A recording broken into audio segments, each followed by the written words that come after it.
Everyone, मेरा नाम है Avinash and welcome to my nursing education channel nursing mind and today I am going to quickly review what rheumatoid arthritis. So let's start.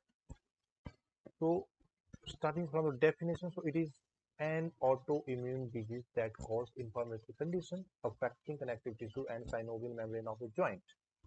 तो यहाँ पे क्या है, it is an auto immune disease. ठीक है, ऑटो इम्यून डिजीज का मतलब मैं समझाता हूँ आपको what is auto immune disease. तो देखो, हमारे बॉडी के अंदर इम्यूनिटी होती है. ये क्या करती है, जो बैक्टीरिया वायरसेस या फॉरेन बॉडी है उसके अगेंस्ट फाइट करती है. ठीक है, उसको इरेडिकेट करती है हमारी बॉडी से. ठीक है, बट अगर हमारी ही इम्यूनिटी हमारे ही बॉडी के सेल्स को डिस्ट्रॉय करे, ठीक है, instead of bacteria and virus and foreign particles, अगर हमारे ही बॉडी के जो पार्ट्स हैं उनको डिस्ट्रॉय करे, हमारे जो जॉइंट्स हैं उनको डिस्ट्रॉय करने लग जाए, तो that is called auto immune disease.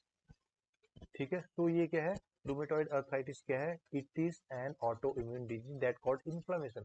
अब ये डिस्ट्रॉय करेगी तो इससे इन्फ्लामेशन बढ़ेगी. ठीक है, इन्फ्लामेशन बढ़ेगी, पेन बढ़ेगी. तो ये क्या करती है, इन्फ्लामेटरी कंडीशन है, इन्फ्लामेशन क्रिएट करती है that affect connective tissue of synovial membrane. जो जॉइंट की साइनोवियल मेम्ब्रेन होती है उसको अफेक्ट करती है. ठीक है, उस पे एक्ट करती है. ठीक है, उसको डिस्ट्रॉय करती है. So it is an auto immune disease that cause inflammatory condition affecting connective tissue of synovial membrane of the joint.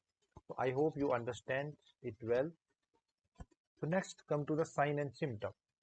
So sign and symptom, first sign and symptom is a tenderness.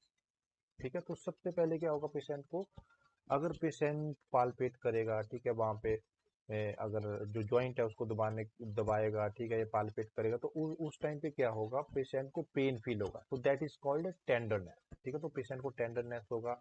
Next sign and symptom is stiffness of the joint. तो stiffness होगा, body के अंदर बहुत ज्यादा अकड़न होगी. ठीक है, अगर मॉर्निंग में पेशेंट उठेगा तो उससे हो सकता है 30 मिनट तक अकड़न रहे, पेशेंट की बॉडी स्टिफ रहे पूरी की पूरी. This is the sign of rheumatoid arthritis.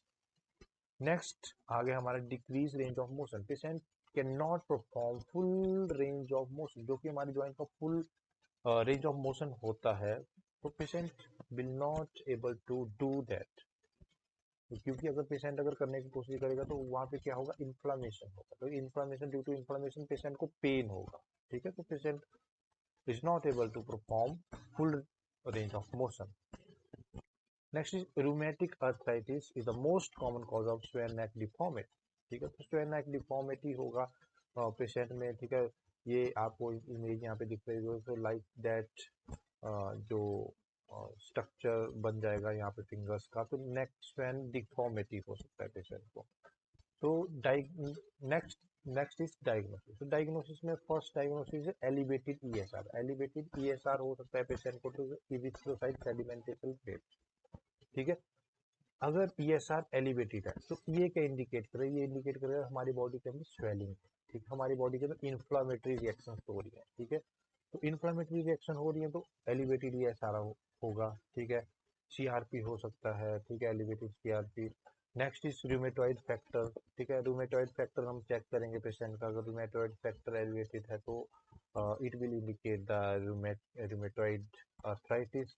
Next क्या होता है, इमेजिंग टेस्ट. तो there are various type of imaging test like X ray, ultrasound हो सकता है, CT scan, MRI. So these are the type of imaging test that we can perform in this disease. ठीक है, to diagnose this disease. ठीक है, तो these are the main diagnostic test of this disease. So next come to the medical management. तो हम medical management क्या देंगे patient. तो बेसिकली जो हम मेडिकल मैनेजमेंट देंगे उसमें हम फर्स्ट है नसेड. ठीक है, तो हम नसेड पेशेंट्स को देंगे. These are the non steroidal anti inflammatory drugs. Non steroidal मतलब these are not a steroid. ठीक है, एंटी इंफ्लामेटरी मतलब जो कि इन्फ्लामेशन को रिड्यूस करते हैं और पेन को रिड्यूस करते हैं. तो ऐसे ड्रग्स को हम पेशेंट को, ऐसी मेडिसिन को हम पेशेंट को देंगे. कौन कौन सी मेडिसिन हो सकती है इसके अंदर हो सकती है आइबुप्रोफेन हो सकता है, डिक्लोफेनेक, सोडियम हम दे सकते हैं पेशेंट, एस्प्रिन हो सकता है. तो these are the various type of NSAIDs that we can give to a patient. Next is anti rheumatic drug. तो एंटी रूमेटिक ड्रग्स हम दे सकते हैं पेशेंट को because of due to that drug we can suppress the immune system because this disease occur due to the uh, uh, damage that occur due to our own immunity।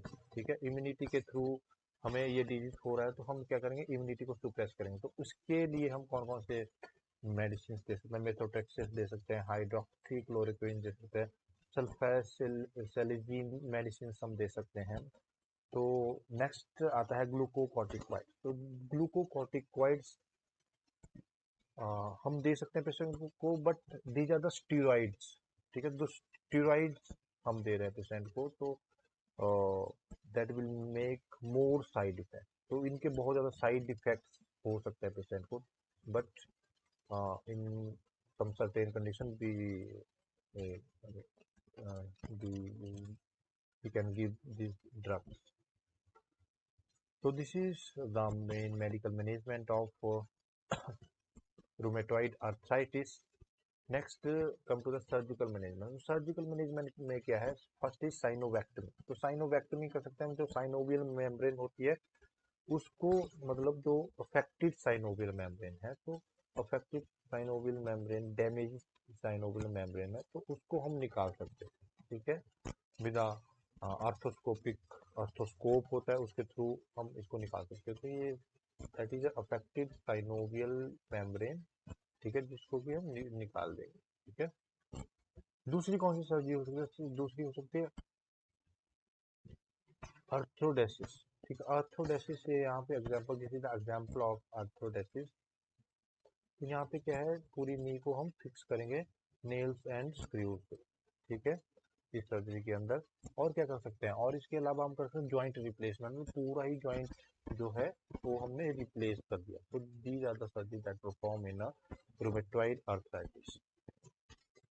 So this is a quick review of rheumatoid arthritis. I hope you understand it well. If you like this video, please hit the like button and subscribe my channel. And thanks